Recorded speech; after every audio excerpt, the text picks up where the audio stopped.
Hello everyone, welcome to Learn with Yasmin. আজি আমি পঢ়িম ক্লাছ 12 বায়োলজিৰ চেপ্টাৰ 2 সপুষ্পক উদ্ভিদৰ যৌন প্ৰজনন। ইয়াৰ আজি আমি অনুশীলনীৰ প্ৰশ্ন উত্তৰসমূহ আলোচনা কৰিম।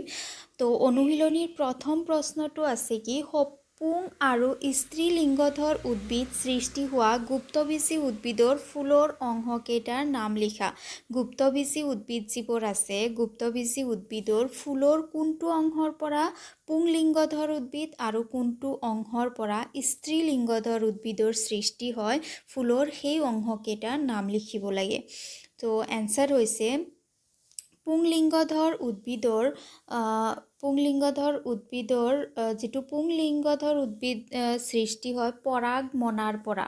তাৰমানে ফুলৰ যিটো পৰাগমনা থাকে তাৰ পৰা পুংলিংগধৰ উদ্ভিদৰ সৃষ্টি হয় আৰু কোনটো প্ৰক্ৰিয়াৰে সৃষ্টি হয় পুংৰেণু জনন প্ৰক্ৰিয়াৰে পৰাগমনাৰ পৰা পুংলিংগধৰ উদ্ভিদৰ সৃষ্টি হয়। তাৰপিছত আছে কি স্ত্ৰী লিংগধৰ উদ্ভিদৰ সৃষ্টি হয় ডিম্বকৰ প্ৰদেহৰ ভিতৰত স্ত্ৰী ৰেণুজনন প্ৰক্ৰিয়াৰে। তো স্ত্ৰী ৰেণুজনন প্ৰক্ৰিয়াৰে ডিম্বকৰ ভিতৰত যে এটা কলাৰ আৱৰণী থাকে প্ৰদেহ য'ত খাদ্যবস্তুসমূহ জমা হৈ থাকে যাত ইংলিছত নিউচেলাছ বুলি কোৱা হয়, সেইটো অংশত কি হয় স্ত্ৰী লিংগধৰ উদ্ভিদৰ সৃষ্টি হয়।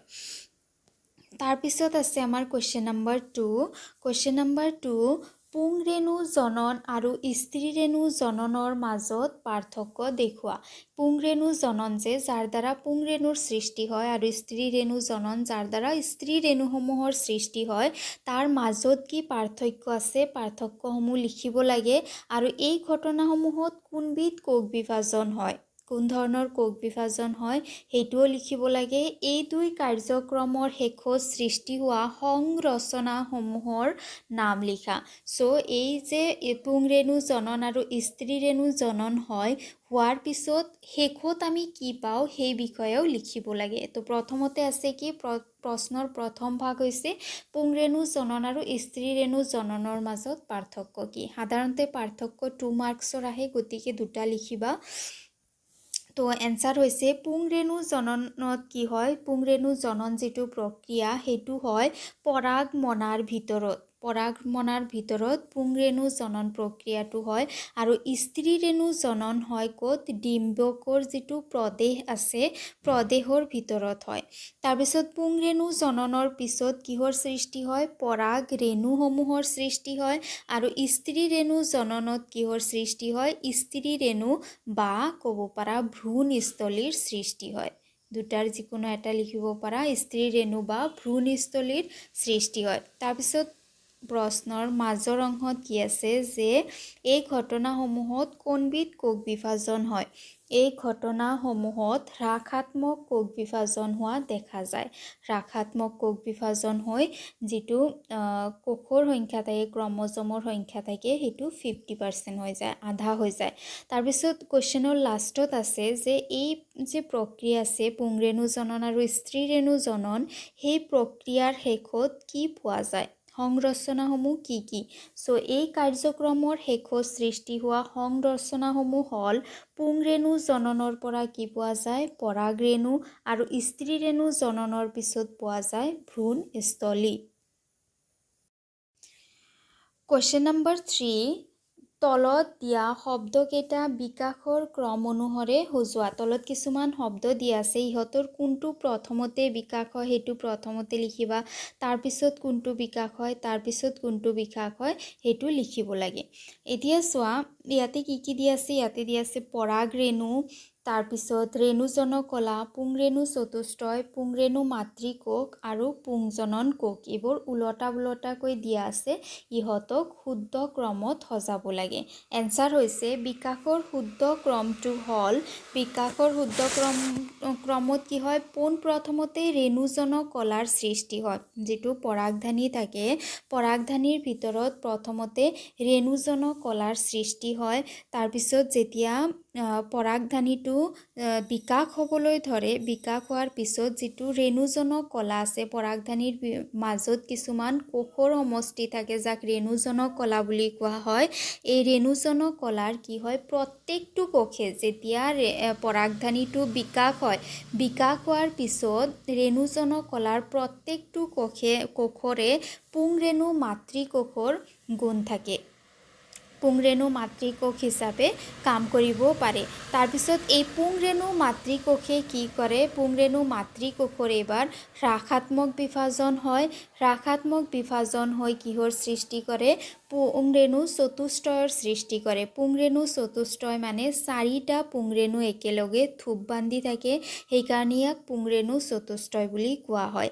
যেতিয়া পুংৰেণু চতুষ্টয়বোৰ থোপ বান্ধি থাকে তেতিয়া ইহঁতে অকণমান সেমেকা থাকে, অকণমান ভিজা থাকে, বুজি পালা, অকণমান পানী থাকে। তো যেতিয়া ইহঁতে পূৰঠ হ'বলৈ ধৰে ইহঁতৰ পানীসমূহ শুকাই যায়, আৰু শুকাই যোৱা প্ৰক্ৰিয়াটো হৈছে কি নিৰ্জলায়ন।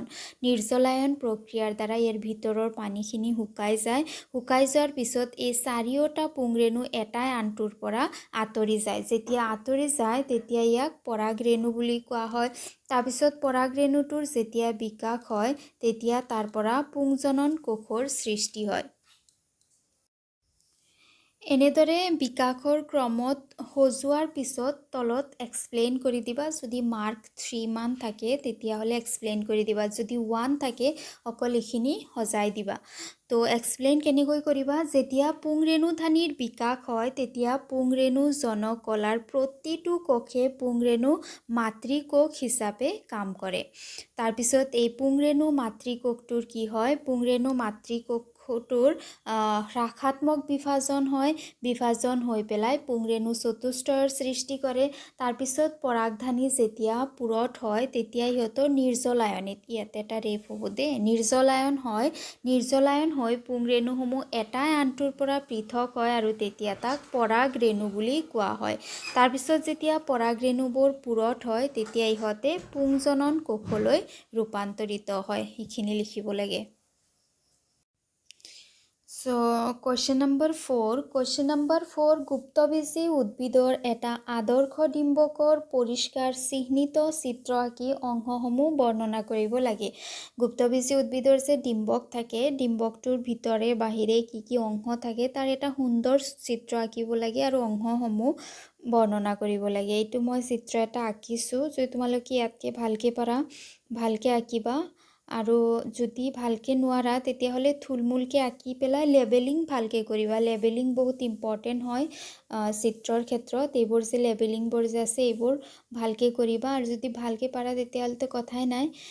এতিয়া চোৱা, ডিম্বকৰ একেবাৰে ওপৰৰ অংশ যিটো সেইটোক কোৱা হয়, এইটো অংশ ডিম্বকৰ, এইটো অংশক কোৱা হয় ডিম্বক নাভি। তাৰপিছত এইটো অংশক কোৱা হয় ডিম্বক নাড়ী।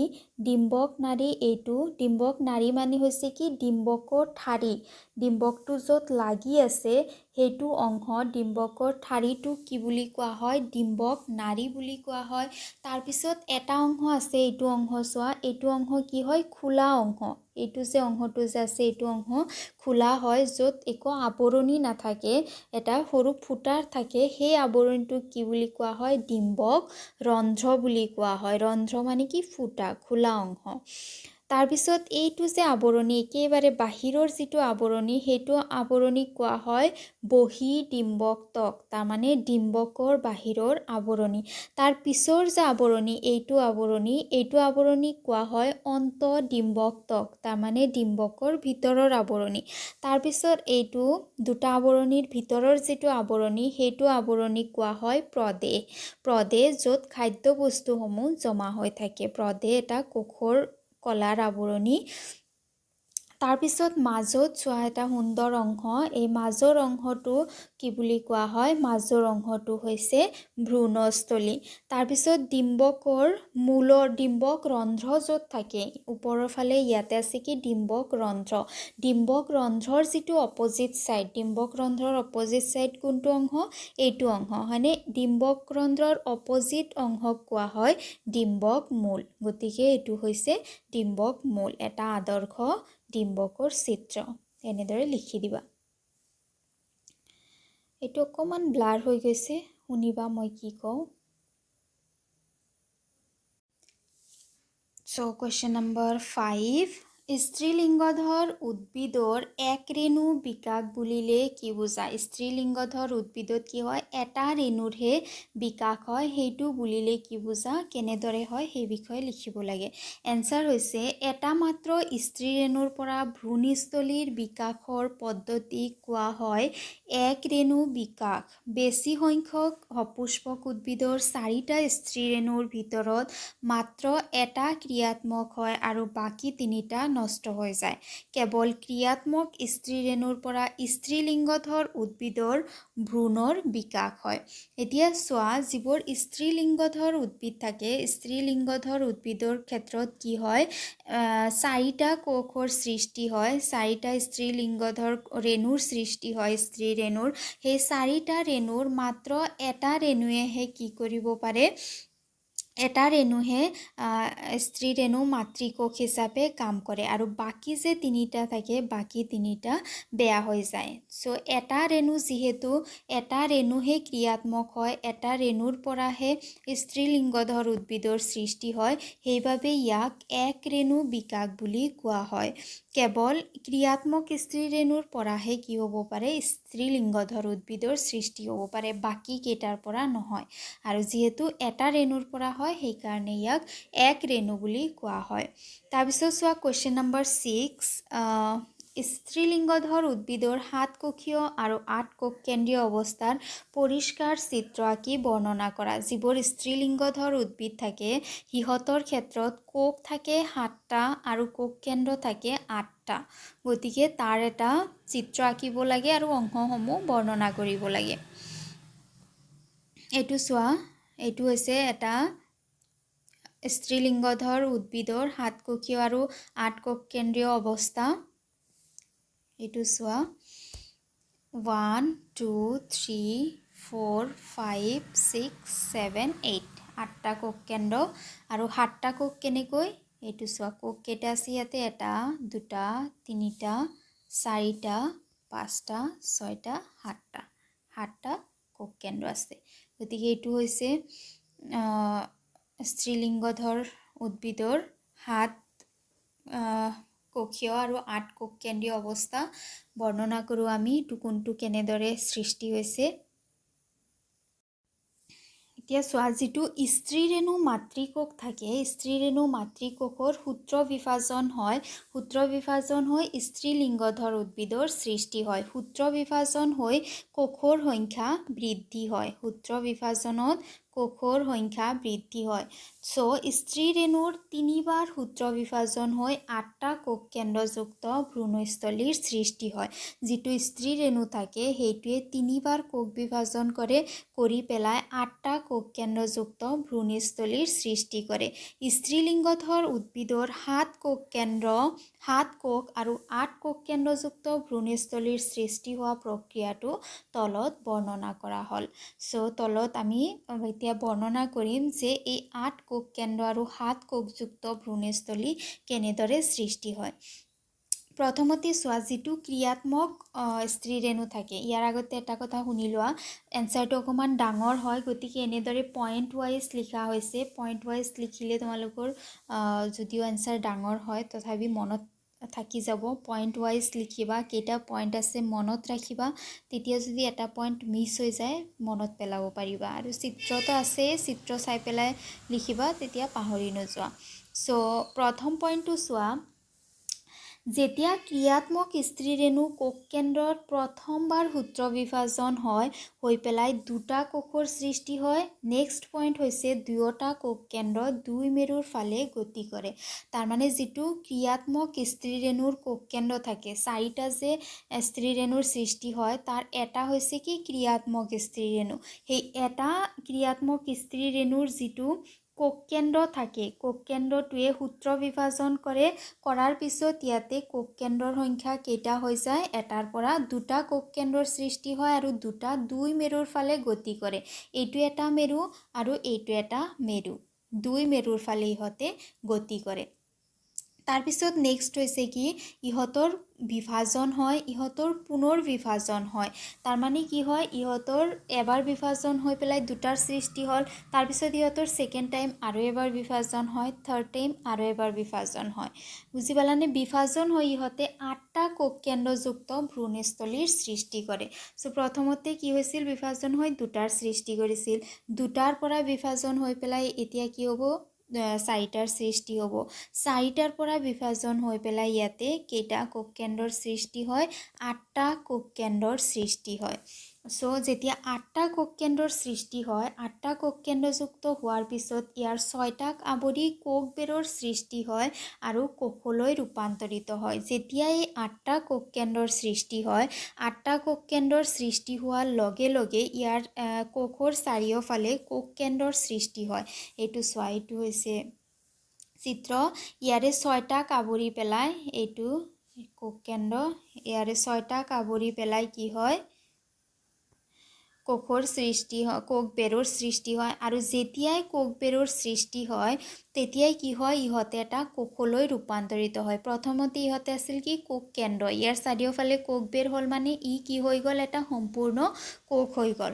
গতিকে 6টাকহে আৱৰে কেন্দ্ৰই কোষবেৰে, বাকী দুটা ৰৈ যায়, বাকী দুটা এনেদৰে মাজত আহে, মাজত আহি পেলাই এটা ডাঙৰ কোষৰ দ্বাৰা ইহঁতে আৱৰি থাকে। এইটো এটা কোষ, এটা কোষৰ ভিতৰত দুটা কোষকেন্দ্ৰ ৰৈ যায়।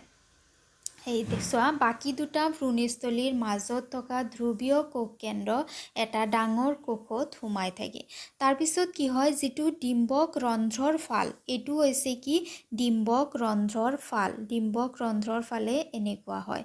এইটো ডিম্বক ৰন্ধ্ৰৰ ফাল মানে কি এই সৰু যে এটা যে ফুটা ৰৈ গৈছিল সেইটো হৈছে কি ডিম্বক ৰন্ধ্ৰ, আৰু এইটো হৈছে ডিম্বক ৰন্ধ্ৰৰ ফাল। ডিম্বক ৰন্ধ্ৰৰ ফালে থাকে ডিম্বাণু, এইটো হৈছে ডিম্বাণু, আৰু থাকে কি সহকাৰী কোষ, এই দুটা হৈছে কি সহকাৰী কোষ, সহকাৰী কোষ। তাৰপিছত যিটো ডিম্বক ৰন্ধ্ৰ থাকে, এইটো যে মই যে লিখিছোঁ ডিম্বক মূল, অ' মাই গড, এইটো ডিম্বক মূল নহয় দেই, ৰন্ধ্ৰ হয়, ডিম্বক ৰন্ধ্ৰ। ডিম্বক ৰন্ধ্ৰৰ ফালে তলৰ ফালে এনেকুৱা ফিংগাৰৰ দৰে ফুলি থকা অংশ থাকে যাক সূত্ৰাকাৰ যন্ত্ৰ বুলি কোৱা হয়। এইবোৰ যে ফুলি থকা যে অংশ আছে ইয়াক কি বুলি কোৱা হয় সূত্ৰাকাৰ যন্ত্ৰ বুলি কোৱা হয়।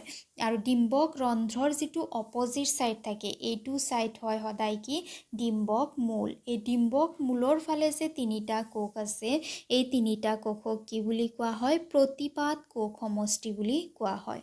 এয়া চোৱা, প্ৰতিপাদ কোষ সমষ্টি বুলি কোৱা হয়। যিবোৰ ডিম্বক মূলৰ ফালে যি তিনিটা কোষ থাকে তাক প্ৰতিপাদ কোষ সমষ্টি বুলি কোৱা হয়। বুজি পালানে? এইটো চিত্ৰ চোৱা, এইটো হৈছে ডিম্বক মূলৰ ফালৰ অংশ য'ত কি আছে প্ৰতিপাদ কোষ সমষ্টি আছে, মাজত দুটা কোষকেন্দ্ৰ এটা কোষত সোমাই আছে, ইয়াক ধ্ৰুৱীয় কোষকেন্দ্ৰ বুলি কোৱা হয়। এইটো হৈছে কি ডিম্বাণু যিটো ডিম্বক ৰন্ধ্ৰৰ ফালে আছে, আৰু এই বাকী দুটা যে কোষ আছে এই দুটাক কোৱা হয় সহকাৰী কোষ, আৰু এই ফুলা ফুলা অংশসমূহ ইহঁতক কোৱা হয় সূত্ৰাকাৰ যন্ত্ৰ।